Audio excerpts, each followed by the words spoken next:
Hi friends, இன்றைக்கி ஒரு side dish பார்க்கலாங்க. காலிஃப்ளவரும் மஷ்ரூம் வச்சு ஒரு சைட் டிஷ் வறுவல் பார்க்கலாங்க. ரொம்ப சூப்பராக இருக்கும். இது இட்லி, தோசை, சப்பாத்திக்கு வச்சு சாப்பிட்டுக்கலாம். நம்ம சாப்பாட்டுக்கும் சைட் டிஷ்ஷாகவும் வச்சுக்கலாம். இன்னும் கொஞ்சம் செமி கிரேவியாகவும் வச்சுக்கலாம்.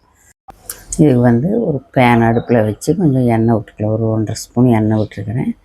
பட்டை, கிராம்பு, ஏலக்காய் இதில் கொஞ்சம் கொஞ்சம் போட்டு, கருவேப்பிலை போட்டு, ஒரு பெரிய வெங்காயம் கட் பண்ணி போட்டு, கொஞ்சம் கண்ணாடி பதம் வர விட்டு, இஞ்சி பூண்டு பேஸ்ட்டு 1 ஸ்பூன் சேர்த்துருக்குறேன். அது சேர்த்து அது கொஞ்சம் நல்லா வதக்கிக்கலாம். இப்போ ஒரு தக்காளி கட் பண்ணி போட்டுருக்கிறேன். அது நல்லா வதக்கிட்டு கொஞ்சம் உப்பு போட்டு வதக்கிக்கலாம். அது கொஞ்சம் நல்லா வதங்கிடும் ஈஸியாக.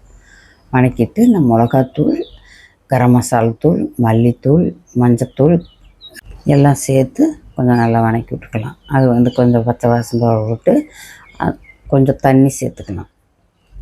தண்ணி ரொம்ப சேர்த்துக்கூடாது, கொஞ்சமாக சேர்த்துனா போதும். ஒரு 1/2 டம்ளர் 3/4 டம்ளர் அளவுக்கு தான் நான் தண்ணி சேர்த்துருக்குறேன். அப்புறம் நம்ம காலிஃப்ளவர் சுத்தம் பண்ணி நான் தனியாக கொஞ்சம் கொதிக்க வச்சுருந்தேன். உப்பு, மஞ்சத்தூள்லாம் போட்டு காலிஃப்ளவர் சேர்த்து நல்லா வதக்கி விட்டுட்டு காளானும் சேர்த்துக்கலாம்.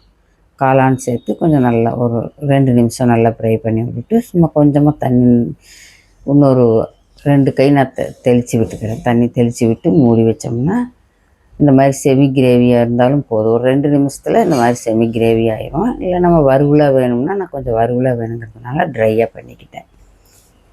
இது இட்லி கொஞ்சம் செமியாக வச்சா இட்லி, தோசை, சப்பாத்திக்கு சாப்பிட்டுக்கலாம். இந்த மாதிரி வறுவல் வச்சு சாப்பாட்டுக்கு சைட் டிஷ்ஷாகவும் சாப்பிட்டுக்கலாம். இது ரொம்ப நல்லா இருந்தது, நல்லாயிருக்கும். ட்ரை பண்ணி பாருங்கள். Thank you friends.